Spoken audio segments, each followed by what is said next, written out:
आज से उत्तर प्रदेश लखनऊ में घर घर तिरंगा यात्रा भारतीय जनता पार्टी द्वारा निकाली जा रही है। इस यात्रा में कई बड़े चेहरे शिरकत कर चुके हैं और इस बीच में भारतीय जनता पार्टी के नेत्री अपर्णा यादव की भागीदारी खासा तौर पर देखने को मिल रही है। क्या इस यात्रा के बाद और क्या इस यात्रा के दौरान जिस तरह से अपर्णा यादव का चेहरा सुर्खियों में आ रहा है, तो क्या भारतीय जनता पार्टी आलाकमान द्वारा ये फैसला अपर्णा यादव के लिए लिया जा सकता है कि वो इस बार का विधानसभा चुनाव लड़ेंगे? क्या अपर्णा यादव को योगी सरकार कोई बड़ा मौका देगी या फिर यही चेहरा इन यात्राओं में घूमकर सिमट कर रह जाएगा? अपर्णा यादव जब से उनके पति प्रतीक यादव का निधन हुआ है, तब से लेकर अब तक ये देखा गया कि अपर्णा यादव ने खुद अपना दायित्व निभाते हुए, अपनी भागीदारी को समझते हुए, बीजेपी ने चाहे उन्हें एक्शन दिया हो या ना दिया हो, बीजेपी ने उन्हें निर्देश दिया हो या ना दिया हो, खुद वो जाती हैं, लोगों से जुड़ती हैं, अपने कार्य को करती हैं, ज्यादा से ज्यादा बयानबाजी करती हैं।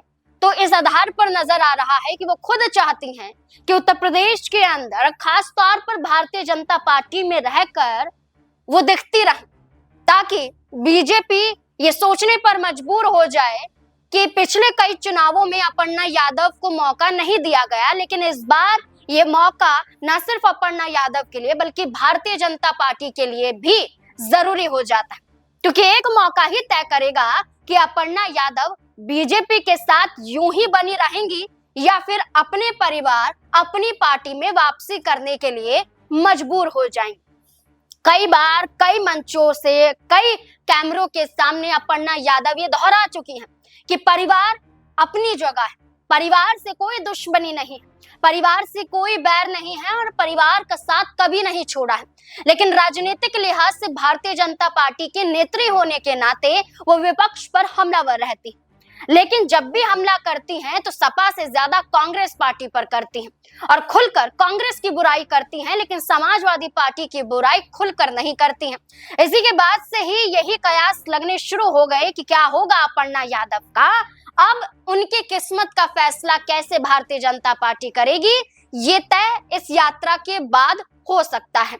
अब ये जो तिरंगा यात्रा है, जो घर घर पहुंचेगी, लोगों को जोड़ेगी, सड़कों पर चलेगी, बाइक के जरिए यात्रा निकाली जाएगी, जैसे होगा वैसे इस यात्रा को चलाया जाएगा लखनऊ के अंदर। और ये यात्रा सिर्फ आज यानी कि 9 अगस्त तक ही सीमित नहीं रह जाएगी, बल्कि 10 अगस्त को भी चलेगी, 11, 12, 13 यानी कि 15 अगस्त तक ये यात्रा निकाली जाती रहेगी। 15 अगस्त से पहले इस यात्रा को समाप्त कर दिया जाएगा, लेकिन तब तक इसे एक शक्ति प्रदर्शन के रूप में देखा जा सकता है, क्योंकि 2027 के विधानसभा चुनाव से पहले जहां समाजवादी पार्टी अयोध्या में पवन पांडे के जरिए एक बड़े चेहरे को, इकलौते प्रत्याशी को अभी से उतार देती है, तमाम और सीटों पर चर्चा करने की बजाय एक पंडित चेहरे, एक ब्राह्मण चेहरे को समाजवादी पार्टी उतारती है। इसके बाद भारतीय जनता पार्टी की ये तिरंगा यात्रा यही बता रहा है कि ये शक्ति प्रदर्शन है।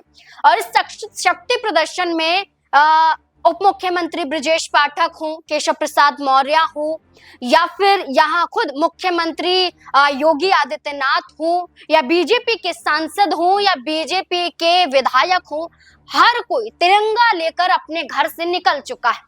और इसमें बीजेपी के कई कार्यकर्ता, कई यहाँ पर समर्थक और कई ऐसे चेहरे जो बीजेपी में कोई पद नहीं पा चुके हैं, लेकिन उस यात्रा में अपनी भागीदारी को पेश कर रहे हैं, क्योंकि इस शक्ति प्रदर्शन के साथ तय हो जाएगा कि बीजेपी किसे मौका देगी और किसे मौका नहीं देगी। इसलिए अपर्णा यादव से मीडिया कर्मी सवाल करते हैं कि इस यात्रा को कैसे देख रही हैं, तो वो खुलकर कहती हैं कि ये यात्रा नहीं, ये जन जन तक जोड़ने की यात्रा, लोगों से जुड़ने की यात्रा है। और जितना हो सकेगा बीजेपी लोगों से जुड़ेगी और खास तौर पर प्रेशर यानी कि एक हाईलाइट किया जाता है अपर्णा यादव के जरिए कि युवाओं से जुड़ेगी, युवाओं को खास तौर पर तिरंगे की महत्वता को बताते हुए बीजेपी चाहती है कि इस यात्रा के जरिए उन्हें जोड़ा जा सके। एक तरफ है कि छात्रों से संवाद राहुल गांधी करते हैं, प्रयागराज पहुंच जाते हैं और वहां पर उनकी आपबीती सुनते हैं और उनके साथ ये बताने की कोशिश करते हैं कि ना सिर्फ यहाँ पेपर लीक हो रहा है, ना सिर्फ पेपर बेचे जा रहे हैं, ना सिर्फ यहाँ पीछे से यहाँ पर अधिकारियों का कार्य है, बल्कि इसमें सरकार का हाथ बताते हुए वो पोल खोलते हैं कि कैसे यहाँ पर 3 से 4 बड़े चेहरे हैं जो पूरे देश को अपनी कठपुतली बनाकर बैठे हुए हैं और उसे चला रहे हैं।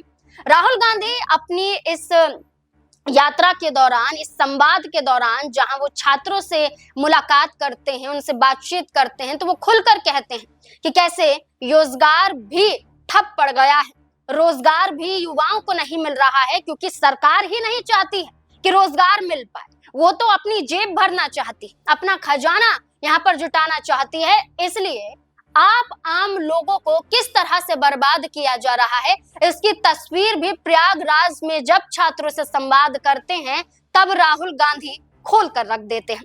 इसके बाद बीजेपी की इस यात्रा को लेकर यह माना जा रहा है कि युवाओं को जोड़ने की अपील, यानी कि बीजेपी जानती है कि जो आंदोलन झारखंड में हो रहा है, जो बिहार में हो रहा है, जो दिल्ली के जंतर मंतर पर हुआ है और जो उत्तर प्रदेश में भी हो सकता है, इसका खामियाजा बीजेपी को भुगतना पड़ सकता है। धर्मेंद्र प्रधान का इस्तीफा सिर्फ इस्तीफा नहीं था, बल्कि ये सबक था बीजेपी के लिए कि अभी से सुधर जाओ, वरना आने वाला वक्त राज्यों में आपके लिए बद से बदतर हो सकता है। और इसी को सुधारने के लिए, इसी को बेहतर बनाने के लिए इस यात्रा की शुरुआत उत्तर प्रदेश में लखनऊ के अंदर की गई। हर कार्य हर पार्टी लखनऊ में करती है, इसलिए बीजेपी ने भी इस यात्रा का शुभारंभ लखनऊ से ही किया। और अपर्णा यादव ने खुलकर कह दिया कि वो युवाओं को ज्यादा से ज्यादा जोड़ेंगी और युवाओं को साथ लेकर ये पार्टी चलती आई है और चलती रहेगी। इतना ही नहीं, अपर्णा यादव के आवास पर एक और बड़ा बीजेपी का चेहरा पहुंचा है। जब से मैंने शुरुआत में कहा कि प्रतीक यादव का निधन हुआ है, तब से लेकर अब तक ना सिर्फ अपर्णा यादव की सक्रियता देखी जा रही है, बल्कि कई बड़े बड़े राजनेता अपर्णा यादव के आवास पर पहुंच रहे हैं और श्रद्धांजलि अर्पित करते हुए नजर आ रहे हैं। और आपको कुछ तस्वीरें भी दिख जाएंगी जिसमें अब जो पहुंचा है वो चेहरा किसका है। ये चेहरा यहाँ पर मनोज तिवारी का है, जो दिल्ली से सांसद हैं। वो अपर्णा यादव के आवास पर पहुंचते क्योंकि वो भी इस तिरंगा यात्रा में शामिल होने के लिए आए थे।